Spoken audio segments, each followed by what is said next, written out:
welcome to Call to Reset episode 11. Today is May the 2nd, 2021. I'm continuing to be Donnie. My hat is not on the house because it's the right thing to do. And why is that? I am facing you and speaking with you.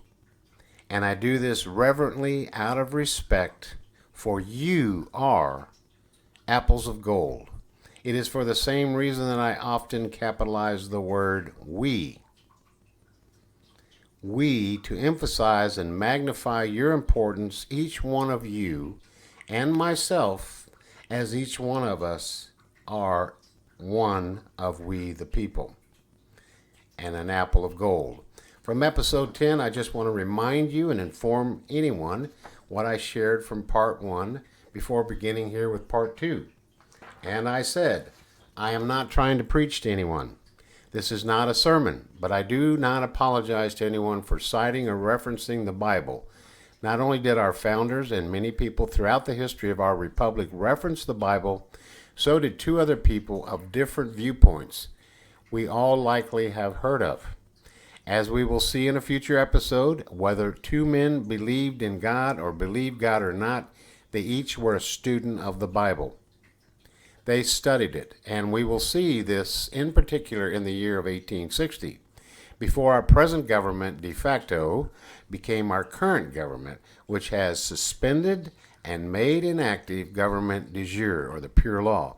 I do not apologize for using scripture from the start of, through, and to whatever end Call to Reset concludes and resolves.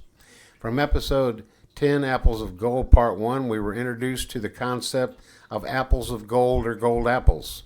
The thumbnail image was depicted as a gold apple. Here is a picture of a gold apple. See the little stem over there? Well, this is a picture of a gold apple, which appears to be as if it were made out of real gold. Think of it as being the size of an edible apple and as if it were solid gold, pure gold.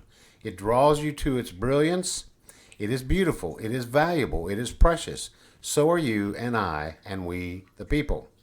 In today's episode, Apples of Gold Part 2, it is the same image, only with one change. Something is different.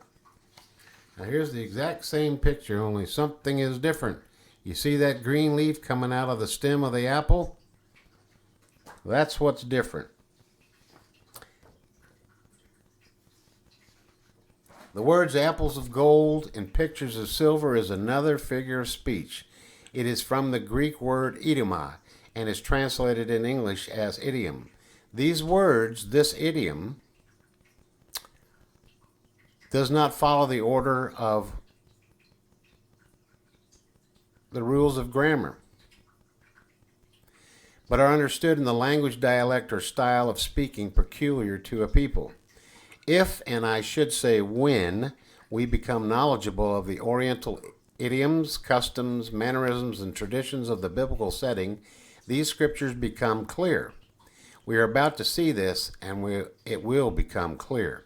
Solomon the writer, not the author of Proverbs, wise sayings, collected these from his own upbringing and even from other countries. They were and are still in use by some people today. What are these apples of gold from Proverbs 25:11? Well, when the authorized King James Version of the Bible was introduced in 1611, they just assumed these gold things were apples because many people in the world quickly became familiar with apples. Yes, whatever these things were, they were gold in color or golden. How is this known? Because the word gold is the word gold, and it is used to describe its color, brilliance, and preciousness as the metal, real gold, but not that they were made out of gold. Let's look at some information about apples and some of its history.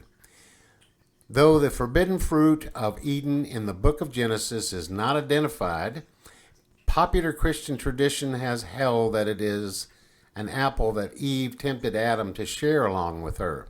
The origin of this popular identification with apples may not have been known in the Middle East in biblical times. In the Vulgate, which is the Latin translation of the Bible, is found the possible answer to this confusion.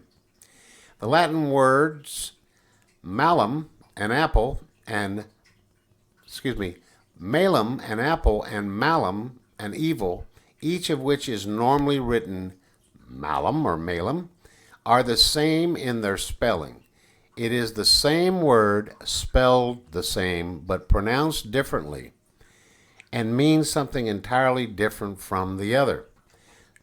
The tree of the forbidden fruit is called the tree of knowledge of good and evil in Genesis chapter 2 verse 17, and the Latin words for good and evil is bonum et malum. Everything has a wild ancestor.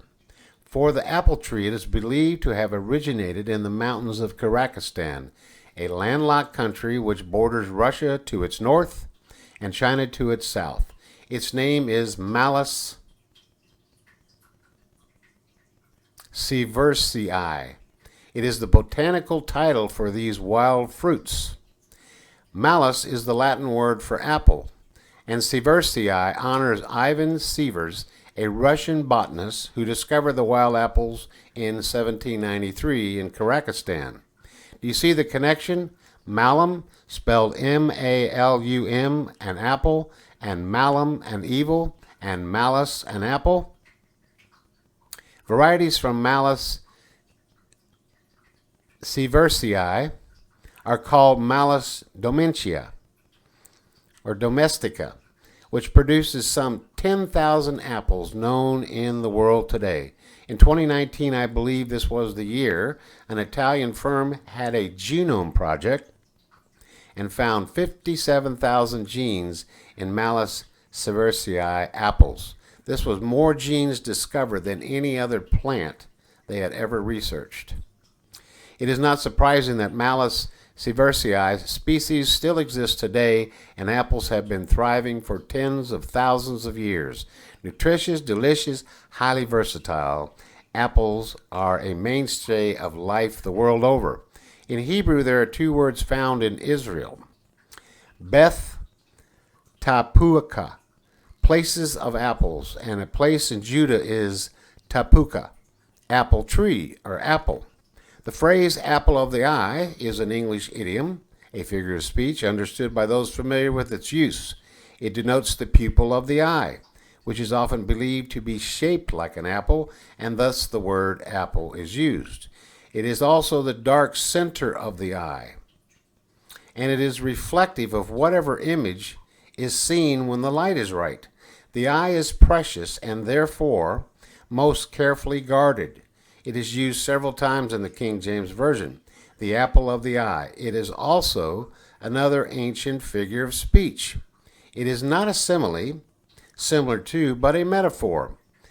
Is, or it is the center of the eye, the pupil. The figure is that it is the apple of the eye. The apple in the apple of the eye is a translation of the Hebrew word for apple, Ishon, I-S-H-O-N, which is related to the word ish, I-S-H, meaning man. Another Hebrew word is Isha, I-S-H-A, meaning woman or maid, which is the female equivalent.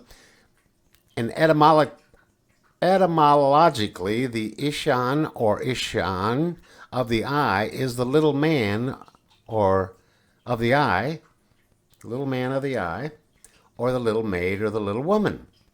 And it's like what you would look at when you look in someone's eye. The reflection is your own image. The eye itself is very sensitive and very much protected. We blink often to keep it moist and protected. If something flies in it or towards it, our eyelids reflectively close. We turn our head, and our hand would instinctively position to immobilize the threat. Yes, our eyesight is valuable. It is precious. It is costly like gold, and our body naturally protects our eyes to avoid injury. Think about this. If we were made in the image of God, what could this possibly be? What would God, the creator of the heavens, any place or places plural, above earth, earths, yes, plural, and the whole universe see in our pupils? What would he see in the apple of our eyes? The answer should be quite clear. He would see himself, and he would protect and care for it. You and I and we, as something precious, brilliantly shining and costing like gold. This is how I should see you, and you should see me, and we should see each other. In a desert land he found him. In a barren and howling waste he shielded him and cared for him. He guarded him as the apple of his eye. That's from Deuteronomy chapter 32, verse 10. This is the poetic description of Moses making that his image of himself would be reflected in the apple of God's eye, and God would protect him as God would protect his own eyes. Quote, the wise father says to his son, keep my commandments and you will live. Guard my teachings as the apple of your eye. Proverbs chapter 7, verse 2, King James Version. In the son or daughter's apples of their eyes would be the reflection of their father. The father's teachings are to be protected as we would our own eyes.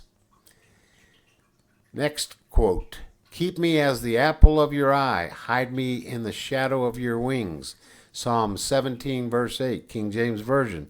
This is yet another verse about protecting what is valuable, costly, shiny, and brilliant like gold, apples of gold. The psalmist is asking God that when the psalmist looks into God's pupils, the apples of God's eyes, and sees himself, his own little man, or herself, her own little woman or little maid, God would keep those images in his eyes and protect them as precious. Well, a little history and information about apples. The apple was considered in ancient Greece sacred to Aphrodite. To throw an apple at someone was to symbolically declare one's love. And similarly, to catch it was symbolically to show one's acceptance of that love. Throw the apple, you catch the apple, she's going to love you back, or he's going to love you back. The proverb, an apple a day keeps the doctor away, addressing the supposed health benefits of the fruit, has been traced to the 19th century Wales, where the original phrase was, eat an apple on going to bed, and you'll keep the doctor from earning his bread. A Dictionary of American Proverbs by Wolfgang Miter, 1992. Apples have been grown for thousands of years in Asia and Europe and were brought to North America by European colonists. Apples have religious and mythological significance in many cultures, including Norse, Greek, and European Christian tradition. A line from a poem by William Butler Yeats, The Song of the Wandering, whatever it is the golden apples of the sun. Greek and Roman mythology referred to apples as symbols of love and beauty. Isaac Newton is said to have thought up the law of gravity while sitting under an apple tree, observing the falling of apples. Members of the rose family have flower parts in fives, multiples of 5. The flowers are white or pink, and the fruit is a palm type, derived from the fusion of the ovary and the receptacle, which make up the fleshly part of the fruit. Cut an apple in half crosswise to find a star with 5 chambers with 2 seeds each. Pomme is the French word, spelled P-O-M-M-E. It's the French word for apple. Pomme de terre, apple, plus D, from, plus terre, earth. Apple from the earth. That's a state park in my home state where I was born and raised in Missouri. Pomme de terre Park. Pomo is one word in Italian translated as apple.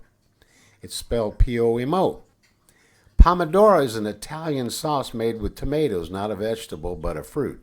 Tomatoes are often referred to as love apples. Tomatoes are a whole other species of plant, have their own history, And why they were called love apples in the whole is a whole other story, but I thought it interesting and I thought I would include it here. Even potatoes are sometimes referred to as ground apples or apples from the ground. For many, many years, the word apple has been associated with and called an apple and used for almost every type of fruit and nuts, but not berries. Fresh apples float because 25% of their volume is air. Apples harvested from an average tree can fill 20 boxes that weigh about 42 pounds each. The largest apple ever picked from a tree weighed 3 pounds, 2 ounces, according to the Guinness Book of World Records. Yep, they even got an entry for the largest apple. It takes about 36 apples to create 1 gallon of apple cider. Apples are sometimes called nature's toothbrush. Apples help clean the teeth and massage the gums. Apples are delicious and nutritious, full of vitamins, minerals, antioxidants, and many other properties for health and well-being. Well, what were these biblical or Eastern apples of this idiom? Most biblical authorities and experts agree that these apples, if not apples, were likely some type of fruit, citrus fruit. But the same experts often disagree with what type of fruit the verse in Proverbs 25:11 is referring to. I have read everything from apples to oranges, citron, etrog, which is also classified as a citron. It's used a lot in Jewish celebrations. Apricots, kumquats, and quince.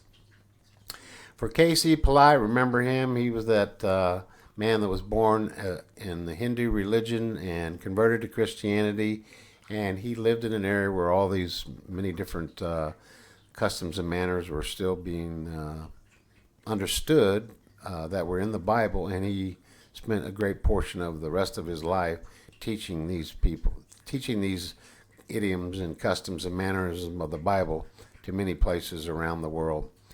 But he taught that these were some type of oranges grown in Egypt, Syria, and in India, of which there is no English name. It is gold in color, does not last long after it is ripe, and can't be exported outside of the country.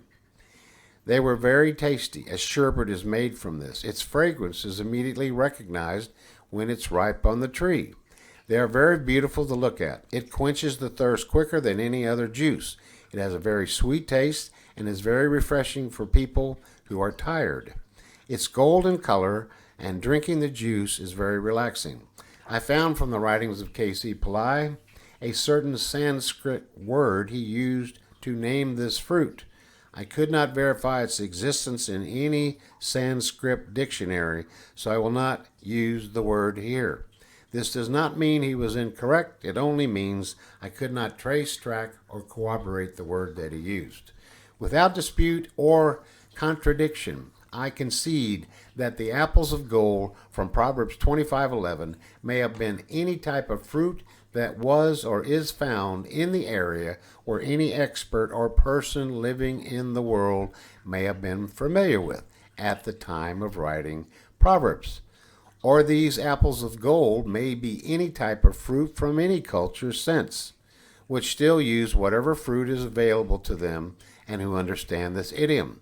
Their experience and familiarity with this idiom may have been different than that of others as the type of fruit. Whatever the fruit was in the area at the time that this scripture was written may have been apples, some other fruit, and even some type of apple that may or may not be any longer available, as the original species may no longer be available today. But there is one thing clear. The fruit was gold or golden, and the word for gold actually used gold. It is more specific about its brilliance than that of real gold. Apples of gold is another figure of speech in this verse. It is a metaphor. Gold is used to emphasize and magnify the word apples, or whatever fruit it may have been. Its skin or outer covering in the sun was likely shiny and reflective, like we would expect real gold to look like. There is no dispute or contradiction about the word gold used in Proverbs 25:11. Without dispute or contradiction, there is no reason to believe that whether apples could thrive in the area of Jerusalem or Israel as a whole could not have been carefully irrigated, cultivated, grown, and produced apples in a mostly arid area where apples may not be normally suited.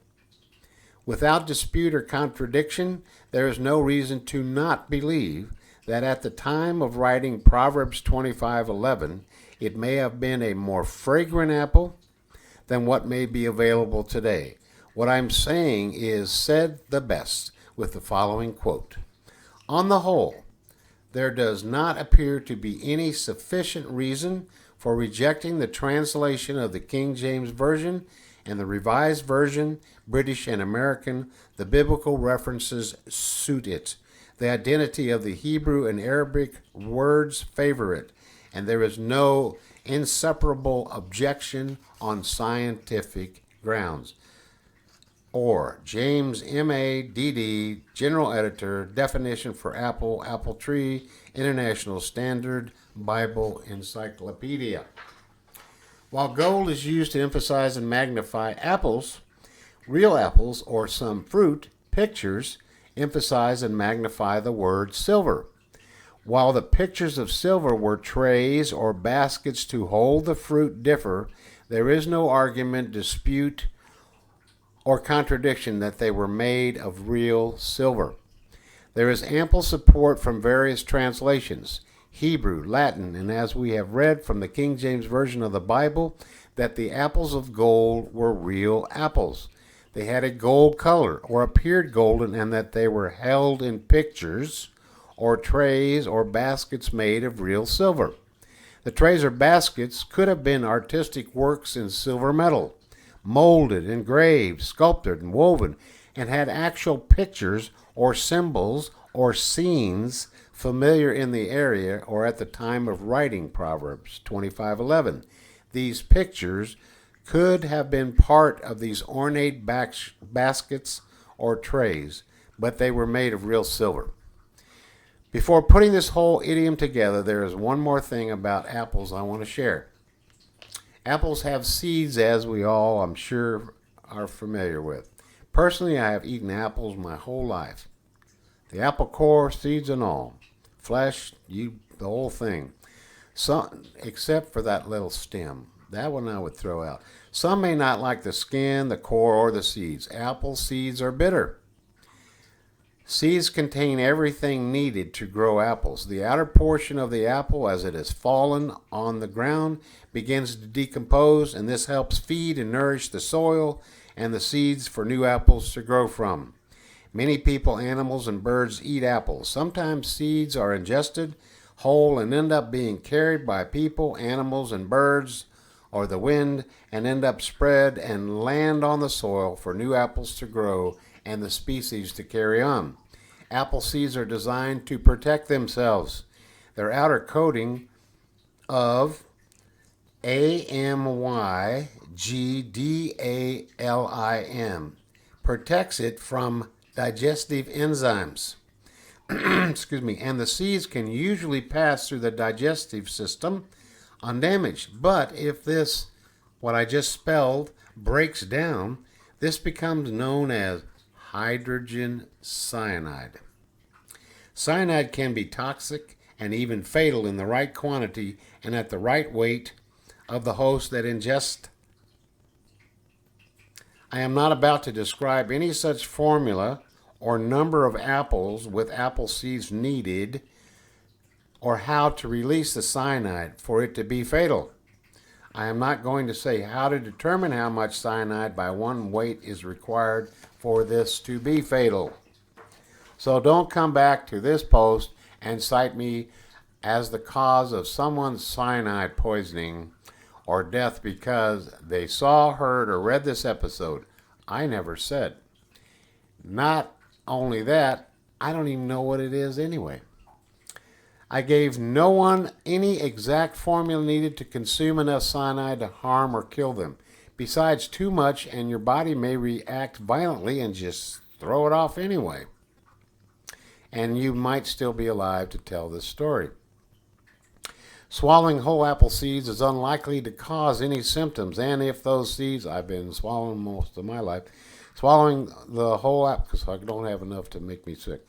Swallowing whole apple seeds is unlikely to cause any symptoms, and if those seeds were from apples served in silver baskets or trays, some silver might be transferred to the apples, and the silver which purifies just might counteract the effects of the cyanide. Just a question, I don't know. Silver has been used for thousands of years for many medical purposes. Silver nitrate used to be placed in the eyes of babies just born. I was told I had it placed in mine.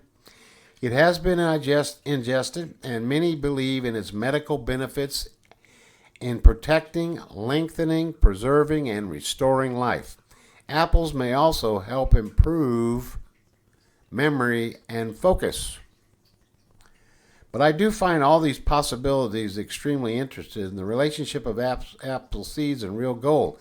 Hydrogen cyanide from apple seeds has been and can be used in mining gold.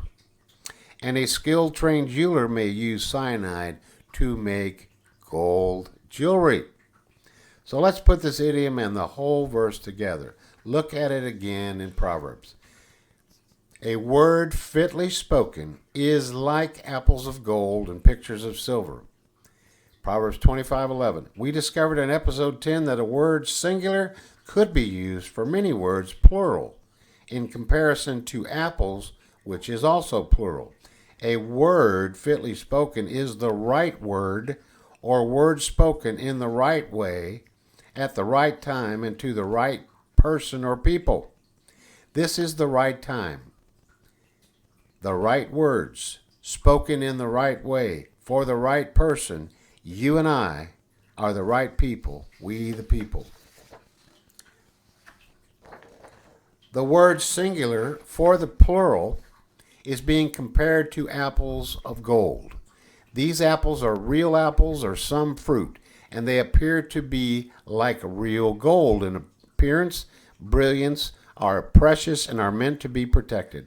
The apples are emphasized and magnified and purified by real trays or baskets or pictures of silver. These silver trays or baskets may have had pictures or scenes familiar to the Easterner, designed in and upon them to further augment the importance of the apples of gold. Literally, this verse could have been written, apples of gold in pictures of silver. Baskets or trays of silver with pictures or scenes is like a word or words that are spoken in the right way at the right time and place for the right person or people. Inverted like this, it would literally mean the same thing. But God the author wanted the word written as it was written. The right word fitly, word spoken first, used first, and then compared to the apples of gold and pictures of silver. All of this points to Eastern custom and mannerisms or Orientalisms, as was coined by likely Bishop Casey Pillai, as he called them. This points to the covenant assault, saying what is meant and meaning what is said. This is that it has these customs and these words has integrity. And this points to Eastern hospitality. And this points to how the Easterner would even treat a stranger, not knowing if you were the promised Messiah, an apostle, a prophet, evangelist, a pastor, teacher, or some other person of importance, or even an angel. And apples of gold and pictures of silver points to the idiom that this is about food. Yep, this is a food story. And to explain it, I know of no better way to tell it than to ask you, please close your eyes and listen to me while I tell your story. If reading this, try to picture it in your mind. Imagine the story is about you because it is. Put yourself into the story because you are. Please, no peeking. For this to be effective, we each must use our imagination. One of the smartest persons of the 19th century and the 20th century, Albert Einstein, March 14th, 1879, April 18th, 1955, said, imagination is more important than knowledge, for knowledge is limited to all we know and understand, while imagination embraces the entire world and all that ever will be to know and understand. He also said it in another way, attributed to him, imagination is greater than knowledge. So sit back, get comfortable, listen, watch, or read later, and please allow me to try and paint with words your story.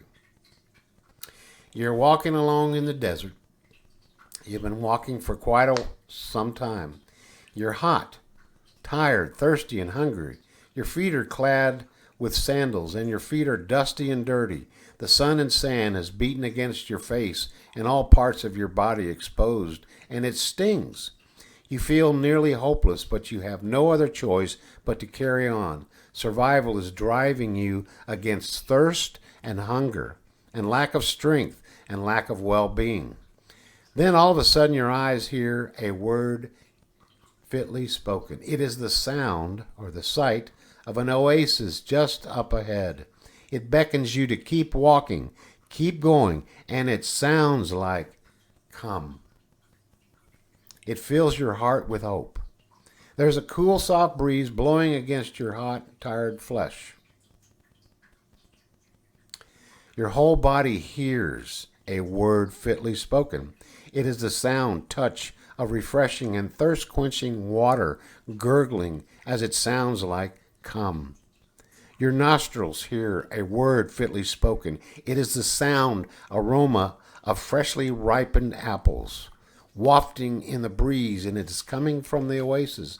It fills your nostrils and your lungs, and it sounds like, come. All of these so far are a word fitly spoken. It is the right time, the right moment, and spoken in the right way, and you are the right person at the right place. You walk to the oasis and pass the first trees. Inside it is cool and calm. There is a deep well of pure, cool water and a fountain. Songbirds sing to you a word fitly spoken. Soft candles dance in the cool breeze. You are greeted with radiant faces smiling at you as if you were a welcome treasure, expected, and they had been waiting for you for a long time. Your ears hear a word fitly spoken. Please come in and be seated. Your sandals are gently removed. Your feet and hands and face are gently washed and massaged with healing ointments. Cool water is brought to you in pure silver cups. More than you need, your thirst is quenched. Your eyes behold and your nostrils behold fresh ripened golden apples shining like real gold from the orchard of trees as far and as wide as you can see. Much savory and sweet treats are brought to you, much that has been seasoned with salt. This salt covenant has been extended to include you. With integrity and care are you being gladly honored. All that they have is yours in abundance, in quality and quantity. There is much more than you need or could desire. You are made to feel that you are friend and kin. You are. This hospitality has integrity and says what it means and means what it says. Like the pure silver trays the food is brought to you on. It is morally straight and spiritually upright. More than you could possibly eat of these beautiful gold apples are picked personally for you, and they are tree ripened, and they're brought to you on silver trays. The silver trays emphasize and magnify the gold apples. You take one of these golden apples into your hand. You see your own reflection, your little man or your little woman or your little maid in these apples of gold. You are its gate. You are precious, and you are protected. You taste and smell and eat.